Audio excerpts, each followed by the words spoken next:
अस्सलाम वालेकुम। आज जो टॉपिक हमने डिस्कस करना है wonder Waals equation. Examination point of view से देखी जाए तो बच्चे ये लॉन्ग क्वेश्चन आता है और आपकी बुक में ना ये काफ़ी ज़्यादा लेंथी दिया हुआ टॉपिक। तो ये लॉन्ग क्वेश्चन है, इंपॉर्टेंट नहीं है, मैं साथ इंपॉर्टेंट नहीं लिख रहा, लेकिन ये आएगा तो आपको लॉन्ग क्वेश्चन आएगा। हाँ, इसमें लास्ट में से कुछ चीज़ें शॉर्ट क्वेश्चन के तौर पर आ जाती हैं, लेकिन ये चीज़ है लॉन्ग क्वेश्चन के लिए। अब देखो, आपने एक जनरल गैस इक्वेशन पढ़ी। जनरल गैस इक्वेशन क्या थी? General gas equation is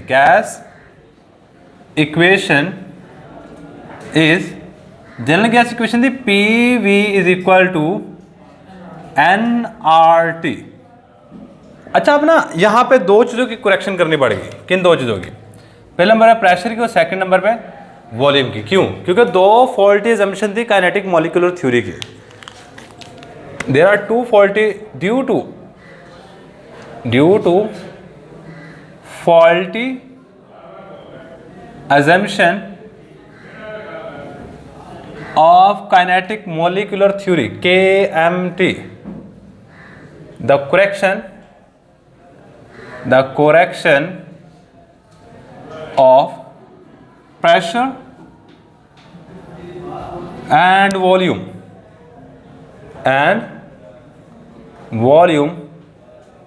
is done by किसने ये की करेक्शन? वंडरवाल है। वंडरवाल बेसिकली साइंसदान का नाम है। वंडरवाल ने इसकी करेक्शन की। अब दो फॉल्टी असम्पशन कौन कौन सी थी इसका पता आपको होना चाहिए। हम लास्ट में पढ़ी थी, हमने कहा there is no force of attraction among the gas molecule. ये एक गलत असम्पशन थी, कहे गैस के मॉलिक्यूल के दरमियान में कोई भी अट्रैक्शन नहीं होती। लेकिन जो बाद में रिसर्च वगैरह हुई, स्टडी वगैरह की गई, तो पता चला गैस के मॉलिक्यूल दो थोड़ा एक दूसरे को अट्रैक्ट कर रहे होते जब आप इसको कंप्रेस करते हो। और सेकंड नंबर पे उसने कहा था जी actual volume of gas molecule, जो गैस का असल में वॉल्यूम होता है वो कंटेनर के वॉल्यूम के निस्बत में निग्लिजिबल होता है।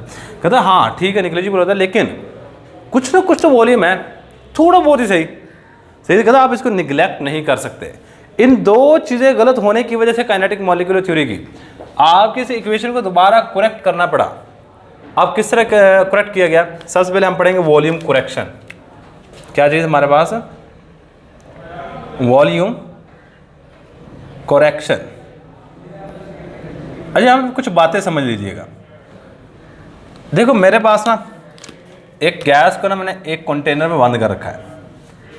ये एक कंटेनर है, इसे मैंने गैस का रखा है बंद, सही है। और यहाँ पे एक पिस्टन लगा हुआ है, सपोज कर रहे थे ये पिस्टन ऊपर लगा हुआ है और इसमें एक गैस है। अच्छा, अगर मैं गैस को पकड़ के बंद करूँ, यहाँ पे सारी की सारी गैस इतनी यहाँ पे आके बंद हो जाएगी, सही है। अगर मैं पूरे डिब्बे का वॉल्यूम देखूँ तो ये मैं सपोज कर लेता हूँ, सपोज कर रहा हूँ ये सारी की सारी चीज़ें, मैं कहता हूँ ये 1000 ml है। अगर मैं यहाँ का वॉल्यूम देखूँ तो ये मैं कह देता हूँ सपोज करो ये 1 ml है। कहाँ पे 1000 ml है, कहाँ पे 1 ml है? कहते चलो ठीक है, आप निगलेक्ट कर दो, मान गए। लेकिन अगर मैं इसके ऊपर प्रेशर लगाऊं, इसे डिब्बे के ऊपर क्या लगाऊं? प्रेशर लगाऊं। प्रेशर लगाने के बाद क्या होगा? गैस के मॉलिक्यूल एक दूसरे करीब करीब आ जाएंगे। सही, मैंने ऊपर से प्रेशर लगाया, प्रेशर लगा के पिस्टन को ले आया यहाँ तक। अब गैस के मॉलिक्यूल के दरमियान हो जाएंगे सेपरेशन कम। और अगर इन्हीं गैस मॉलिक्यूल को दोबारा फिर पकड़ के यहाँ पे इकट्ठा करूँ, अब वॉल्यूम उतना ही, ये तकरीबन उतना ही बनाए, सही है। लेकिन अब गैस के मॉलिक्यूल का वॉल्यूम तो उतना ही है 1 ml, लेकिन इसका वॉल्यूम कम हो गया। मैं इसको सपोज कर रहा था इसका वॉल्यूम हो गया 100 ml। कहता उस वक्त ठीक है, 1000 और 1 का मुकाबला था, अब 100 और 1 का मुकाबला है। अब आप इसको निगलेक्ट नहीं कर सकते, सही है। वहाँ पे ठीक है, आपने अनकम्प्रेस्ड गैस में एक्चुअल वॉल्यूम गैस के मॉलिक्यूल का निगलेक्ट कर दिया, लेकिन आप यहाँ पे निगलेक्ट नहीं कर सकते। कॉम्प्रेस्ड गैस में आपको गैस के मॉलिक्यूल का वॉल्यूम यहाँ पे इंक्लूड करना पड़ेगा। अब उस गैस के वॉल्यूम को इंक्लूड करने के लिए क्या क्या किया गया वो ज़रा गौर कीजिएगा, सही है। तो the correction of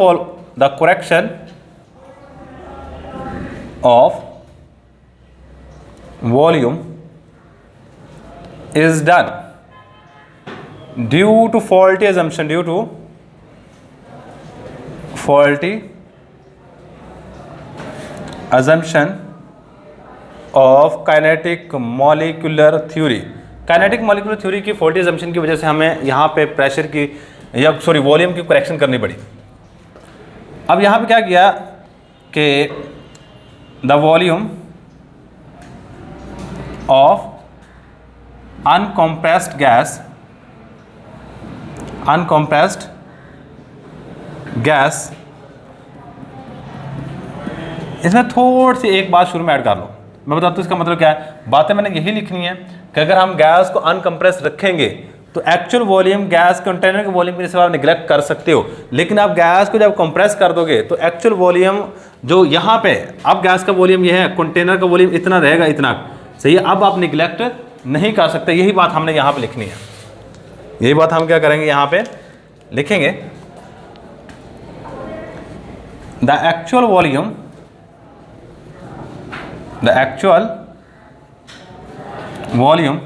of gas can be neglected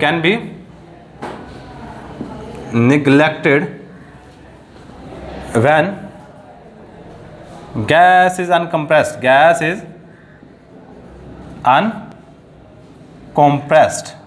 जब गैस को आपने दबाया नहीं होगा ना तो आप उस वक्त एक्चुअल वॉल्यूम को गैस के निगलेक्ट कर सकते हैं, लेकिन but when gas is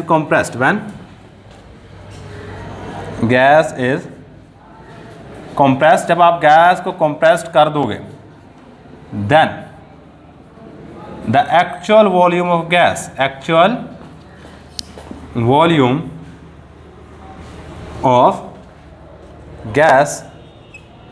can not be neglected, तो आप एक्चुअल वॉल्यूम गैस का नहीं निगलेक्ट कर सकते, सही है। तो यहाँ पे मैं एक फार्मूला लिखूंगा, वो फार्मूला क्या होगा, देखो ये इस इक्वेशन को समझिएगा। बेसिकली ये इक्वेशन है, देखो v vessel is equal to we free minus B. यहाँ पर गौर कीजिएगा, इसका मतलब क्या है, इसको समझिएगा। थोड़ा सा इधर आ जाओ, अगर ये इक्वेशन समझ आ गई तो समझ लीजिए सारी की सारी चीज़ें आपको समझ आ जाएंगी। अच्छा मैंने लिखा जी V vessel is equal to we free minus B. अच्छा जो गैस यहाँ पे गैस के मॉलिक्यूल जगह घेर रहे हैं ना, जितनी मैं इसको थोड़ा सा ना तो मैं यहाँ में ले जाता हूँ।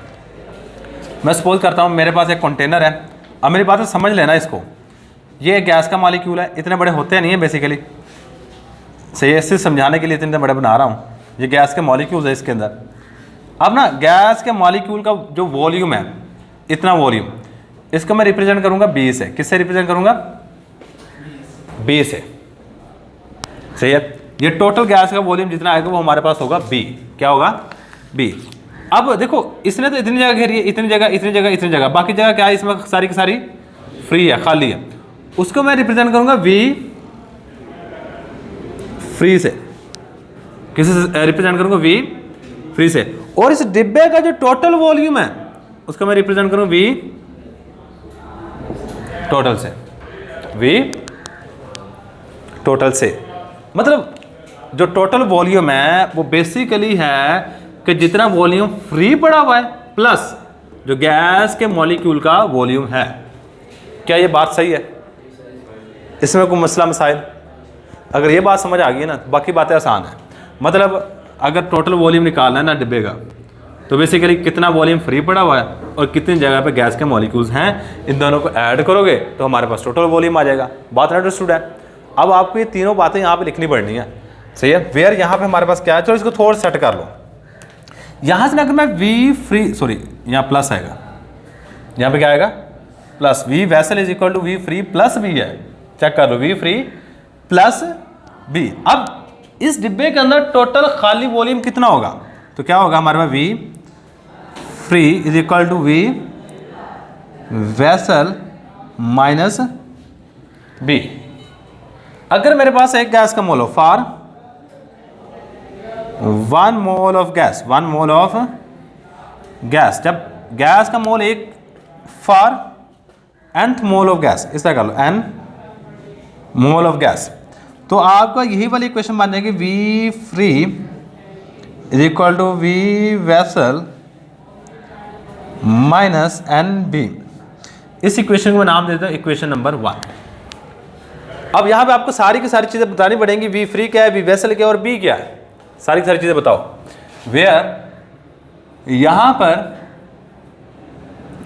वी वेसल बताना है, वी फ्री बताना है, और याद रखिएगा ये वाली इक्वेशन जो है ना, ये आपके इस चैप्टर का मुश्किल 3 टॉपिक्स में से एक ही है। और यहाँ पे आपने बताना है बी। देखो वी वेसल क्या, total volume of the vessel, total volume of the vessel, vessel container कहते हैं, डब्बे को कहते हैं, ऑफ द वेसल, वेसल का टोटल वॉल्यूम कितना है। वी फ्री क्या है, the volume available for the gas. अच्छा मैं आपको जो एक बात मैं यहाँ पे लिखूँ ना, इसका मतलब समझाता हूँ। द वॉल्यूम अवेलेबल, अवेलेबल कहता है दस्तयाब को, अवेलेबल फॉर द गैस, वो वॉल्यूम जो गैस के लिए मौजूद है। देखो अब यहाँ पे क्लास में बैठे हुए हो, कुछ बेंच खाली हैं, और मैं सपोज करता हूँ एक क्लास में 30 बच्चे बैठे हुए हैं और 33 की जगह पड़ी है टोटल, यानी कि बेंच जो रखे हुए हैं 33 की टोटल जगह है, लेकिन 30 बेंच भरे हुए हैं। अब बच्चों के लिए कितने जगह बाकी है, 3 बेंच, सही है। अब देखो इतनी जगह पे तो गैस का मॉलिक्यूल आ गया, इतनी जगह पे गैस का मॉलिक्यूल आ गया, इतनी जगह पे गैस का मॉलिक्यूल, लेकिन ये जो बीच वाली जगह ये सारी की सारी खाली पड़ी हुई है ना, तो यही बात लिखी है कि the volume available for the gas, the volume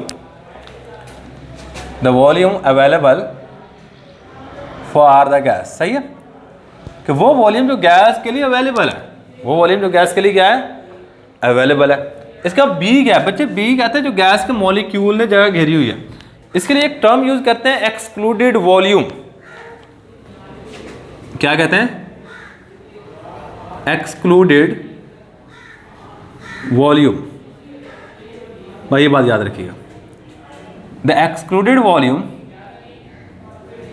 excluded volume is equal to, जो एक्सक्लूडेड वॉल्यूम बी लिखा है ना, ये बराबर होता है equal to the 4 times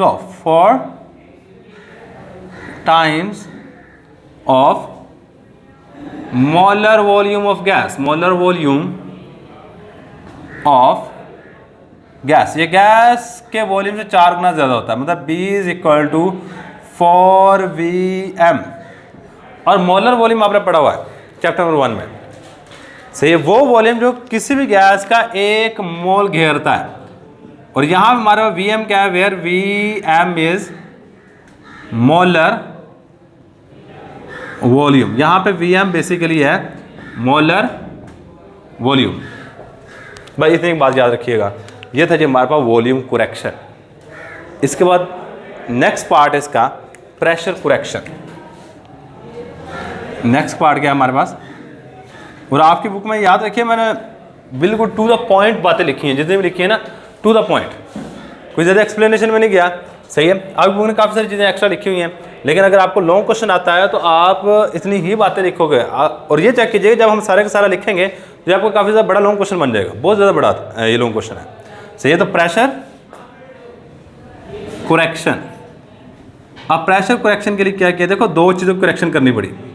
volume की करेक्शन करके हमने ये वाला फार्मूला बना लिया, क्या, v free is equal to v vessel minus N B, volume correction होगी। इसके बाद क्या करने लगे, प्रेशर को करेक्ट करने लगे, दोनों करेक्ट करके वैल्यू पुट करेंगे इसमें और हमारे पास आंसर आ जाएगा, सही है। चलो आ जाओ इधर। प्रेशर करेक्शन के लिए ज़रा गौर कीजिएगा, कुछ बातों के जवाब आपने मुझे देने। मैं कहता हूँ ये मेरे पास एक डिब्बा है, इसके अंदर मैंने गैस को बंद कर रखा है, और इस कॉन्सेप्ट काइनेटिक मॉलिक्यूलर थ्योरी क्या कहती थी, the molecules of gas collide with one another and with the wall of container, when the gas molecule collide with the wall of container it exert pressure.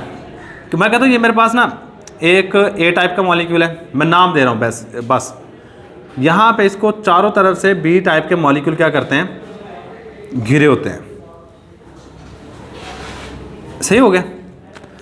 और यहाँ पे net force इसके ऊपर लग रही होती है 0, नेट फोर्स कितनी लग रही है 0। ये जिस साइड में मर्जी जा सकता है, क्योंकि इस साइड से भी खींच रहा है, इस साइड से ऊपर से भी और नीचे से भी, इक्वल अट्रैक्शन है।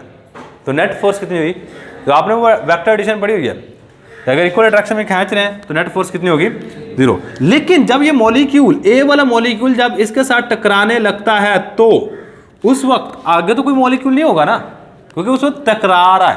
टकराने के बाद क्या होता है कि हमारे पास ये बी वाले जो मॉलिक्यूल्स हैं ये पीछे से इसको क्या करेंगे, खींच रहे होते हैं, क्योंकि इनके दरम्यान में होती है अट्रैक्शन। इनके दरम्यान में क्या होती है, अट्रैक्शन। अच्छा, एक मैं अगर जाकर दीवार के ऊपर टांग मारता हूँ, मैं लगाऊंगा प्रेशर। अगर मैं जाकर दोबारा फिर दीवार पर टांग मारूं और पीछे से कोई बंदा मुझे पकड़ के खींच ले, तो क्या मैं उतना प्रेशर लगा पाऊंगा जितना लगाना चाहिए? नहीं। सही है। अगर मुझे कोई भी नहीं पीछे से पकड़ता ना, उस वक्त जो प्रेशर लगाता हूं उसको मैं यहां पे रिप्रेजेंट करूंगा PI से। लेकिन मैं जैसे ही जाके, किसी दीवार है, मैंने जाके वहां पे एक टांग मारनी है, सही है, मुझे कोई बंदा पीछे से पकड़ लेता है, देखो मैं टांग तो मार दूंगा, प्रेशर कुछ ना कुछ लग जाएगा दीवार पे, लेकिन वो पीछे वाले जिस बंदे ने पकड़ना है, मेरा प्रेशर उतनी मिकदार में नहीं लगेगा जितना लगना चाहिए था। सही है। सेम काम यहां पे, ये ए वाला मॉलिक्यूल को बी वाले मॉलिक्यूल में पहले घेरा होता है, लेकिन जैसे ही ये टकराने लगता है, कुछ मॉलिक्यूल्स को पीछे से पकड़ते हैं, ये ए वाला मॉलिक्यूल उतना प्रेशर नहीं लगा पाता जितना इसको लगाना चाहिए था, तो क्या होता है कि इसका प्रेशर कुछ ना कुछ हद तक डिक्रीज हो जाता है, कम हो जाता है। अब वो प्रेशर हम किस तरह निकालेंगे, सही, प्रेशर करेक्शन किस तरह करेंगे, वही चीज़ें हमने सारी यहाँ पे करनी है। सही है। ये देखो, ये काम किस वजह से हुआ, अट्रैक्शन की वजह से हुआ। काइनेटिक मॉलिक्यूलर थ्योरी ये कहती थी कि there is no force of attraction among the gas molecule, लेकिन फॉल्टी असम्पशन में यही बात आ गई। अब अट्रैक्शन ना होती तो इसको करेक्ट करने की जरूरत ही ना पड़ती, करेक्ट करने की जरूरत ही ना पड़ती। तो यही बात हमने यहां पे लिखनी है। When the gas molecule A is in the center, then the force of attraction, तो अट्रैक्शन की जो फोर्स होगी with B type molecule, is, then the force of attraction with B type molecule is in equilibrium को मतलब आपको पता है, और या फिर आप ये कह सकते हो नेट फोर्स ऑफ अट्रैक्शन और नेट फोर्स ऑफ अट्रैक्शन। जो नेट फोर्स ऑफ अट्रैक्शन क्या होगी, net force of attraction is 0। मतलब उस वक्त उसको कोई फर्क नहीं पड़ता उसकी मोशन के ऊपर कि कितनी फोर्स है या कितनी फोर्स है नहीं है, सही है। लेकिन जब ये गैस का मॉलिक्यूल जाके टकराने लगता है उस वक्त क्या होता है, when gas molecule collide with the wall of container,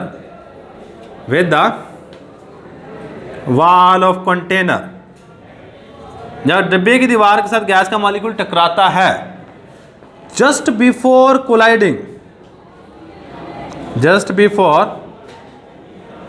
colliding, टकराने से पहले द फोर्स या प्रेशर इज रिड्यूस्ड बाय, या just before colliding the B type molecule attract the A type molecule inside या toward itself। जो B type के molecule है वो A type के मॉलिक्यूल को पीछे की तरफ खींचते हैं। colliding just before colliding the B type molecule attract खींचते हैं A type molecule toward itself, and pressure is reduced, और प्रेशर क्या हो जाएगा, कम हो जाएगा। अब कितना कम होगा वो हमने यहाँ पे देखना है, सही। मैं कहता हूँ सपोज करें P ideal P is equal to P I minus P prime, या इसको ये कह लो, आप जिसको भी जो भी नाम दोगे, P prime is equal to P ideal minus P, तो आप उसका नाम याद रखो कि ये बेसिकली मैंने पी ये वो क्या यूज़ किए हैं। चलो मैं इसके ऊपर पी प्राइम यूज़ कर लेता हूँ। P is equal to P ideal minus P prime. अब यहाँ पे चेक कीजिए ये सारे के सारे प्रेशर है कौन से, वेयर यहाँ पर पी आई इसको कहते हैं आइडियल प्रेशर, आइडियल प्रेशर, बस इतनी बात याद रखिएगा। ये कौन सा प्रेशर, इधर देखना, ये थोड़ी देर का समझ लो।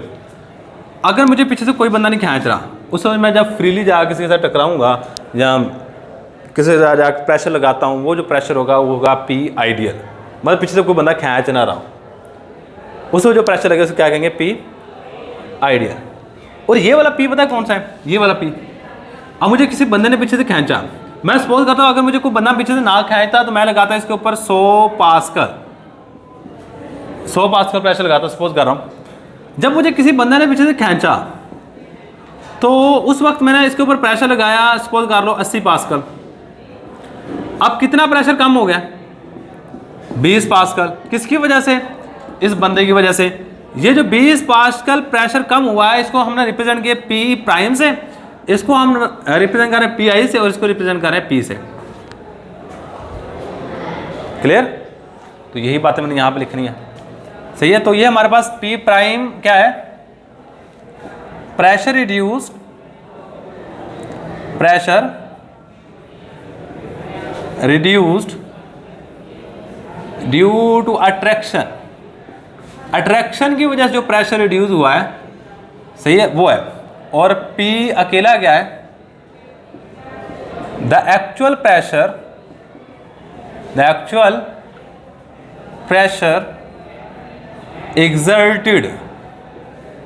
exerted by the gas. वो प्रेशर जो गैस असल में या हकीकत में लगा रही होती है, वो प्रेशर जो गैस हकीकत में लगा रही होती है। अच्छा, अब ये कितना प्रेशर कम होगा इसको निकाल लेंगे। The pressure reduced is directly proportional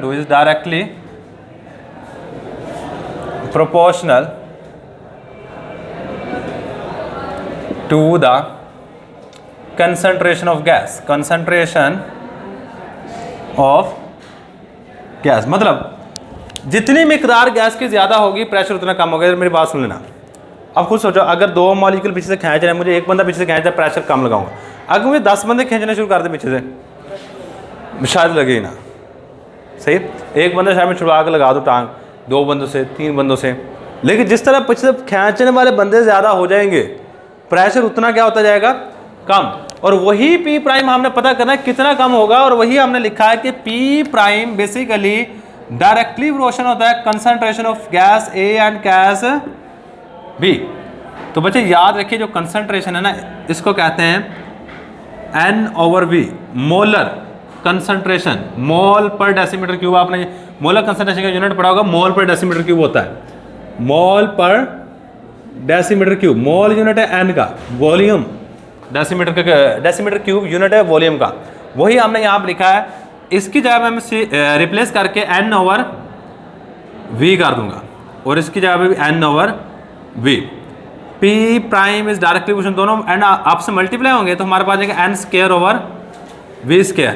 मैं ये कांस्टेंट खत्म करूंगा तो यहाँ पे मुझे लगाना पड़ेगा, ये डायरेक्टली प्रोपोर्शन खत्म करूंगा तो यहाँ मुझे कोई एक कांस्टेंट लगाना पड़ेगा, और जो मैं यहाँ पे कांस्टेंट यूज करूंगा वो याद रखिएगा A है, where A is proportionality constant, where A is proportionality constant for attraction, constant for attraction. ये अट्रैक्शन के लिए कांस्टेंट है, सही है भाई, ये बात याद रखना। अब इसको P को उठाओ, इस P प्राइम को उठाओ, इसमें पुट करो।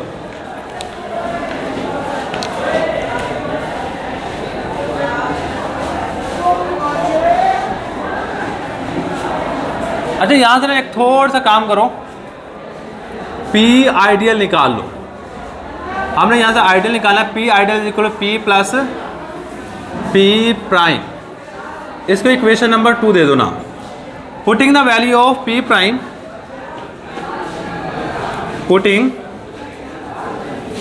The value of P prime in equation 2, in equation 2। Equation 2 में पुट करने के बाद P ideal will be equal to P plus A N square over we square, ये आ जाएगा। अब इन दोनों की वैल्यू उठाओ, इसमें पुट करो और ये आपकी बंडल वाली इक्वेशन बन जाएगी। Putting the value of P I, इसको इक्वेशन नंबर 3 नाम दे दो। Putting the value of P I and V free in general gas equation, in general gas equation क्या होगा? Putting the values of P I and V कौन सा है? V free, V free in general gas equation, gas equation. और general gas equation आपको पता क्या है? पी वी इज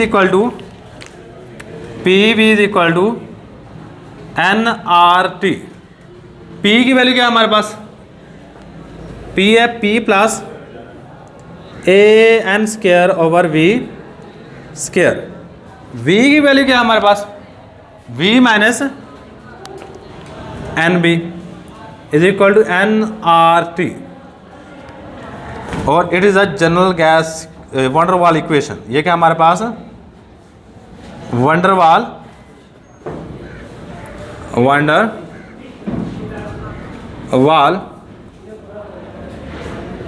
इक्वेशन है। अगर मैं भाई इतनी याद कर लो, बाकी हम इंशाल्लाह नेक्स्ट पार्ट में कर लेंगे। ये क्या हमारे पास? Wonder Waals equation. भाई इतनी बातें याद रख लो। ये भी यहाँ तक अगर लॉन्ग क्वेश्चन आता है आप लिख दोगे। आगे इसमें से शॉर्ट क्वेश्चन आता है, इसमें जो ए इस्तेमाल किया गया, बी इस्तेमाल किया, इसकी एक्सप्लेनेशन आगे जाके आएगी। ये बेसिकली है क्या, इसका यूनिट क्या है, ये क्या चीज़ है, ये किस चीज़ को रिप्रेजेंट करते हैं। तो ये था जी हमारे पास वंडर वाल इक्वेशन। अल्लाह हाफिज़।